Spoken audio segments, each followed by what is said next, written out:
Hello and welcome back to the broadcast of the Prism Force School of Business. Today I want to talk about trust. If you are a business owner or thinking of starting a business, you've been in the business realm, I'm sure you've heard the phrase, people do business with people they know, like, and trust. So we're going to talk about trust today. How do you know when someone can be trusted? How do you know when, excuse me, it's safe to risk your name and reputation to recommend or refer this person because you believe you have built up a certain level of trust?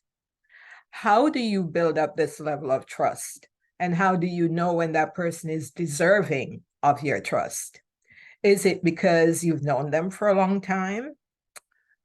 Maybe someone else referred them to you, or maybe this person has a certain level of visibility. They are a household name, they're known. And so you're comfortable, if you've done business with this business or person, to safely refer them. I know colleagues and even friends who will not make recommendations or referrals. Why?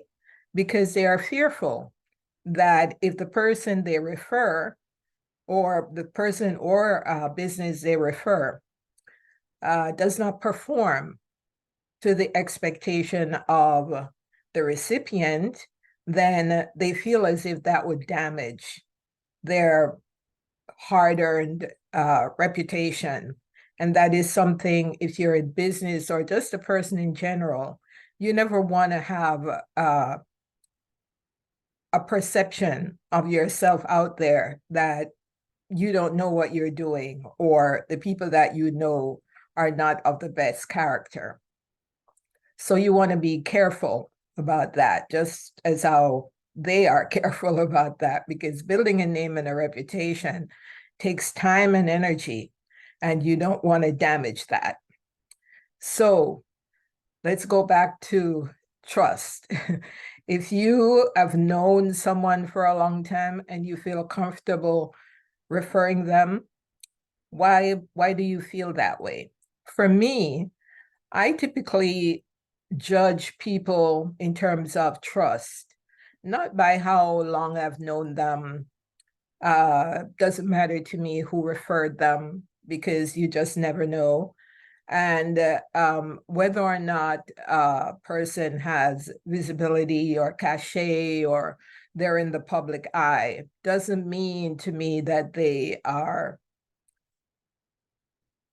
delivering what they're promising, especially in the age of social media, when you are bombarded with so much bells and whistles that sometimes you don't even know which way is up. You don't know what to believe and who to believe. So the way I judge for myself is whoever I refer or who I do business with, the people that I trust the most, are those people who have delivered what they say.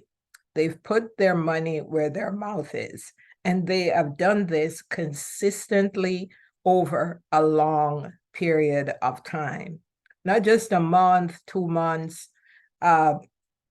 They have not, it's not just about how long, as I said at the beginning, but they have to deliver what they promise. So it's a combination of things.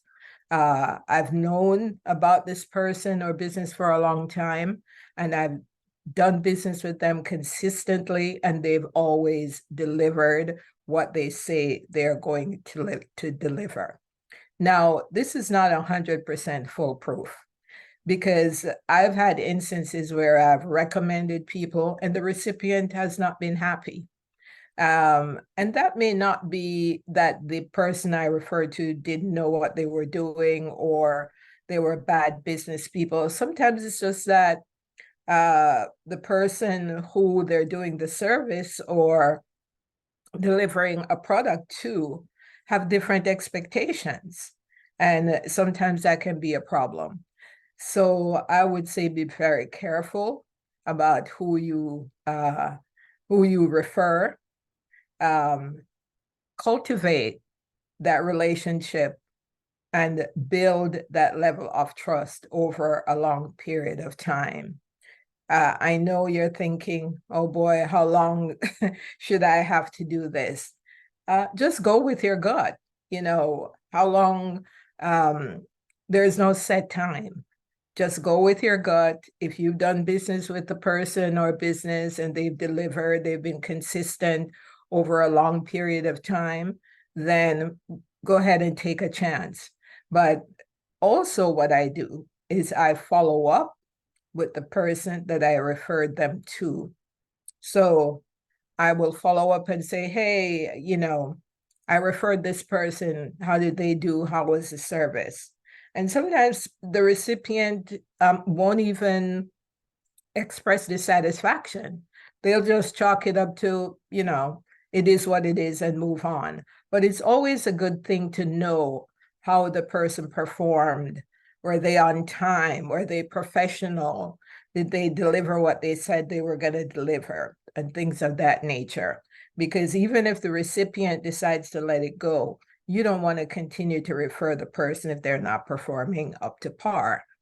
So I hope those tips were of value to you, and that you really take some time to think about the people that you are building relationships with, referring, and developing trust with. Trust is very important. I cannot stress it enough. When the trust is broken, it's very difficult to get that back. So it's very important that you take time to develop that trust before you start referring and connecting. Until next time, I hope you have an awesome rest of your day, a fabulous Thanksgiving. Enjoy your time with your family and friends, and I will see you soon.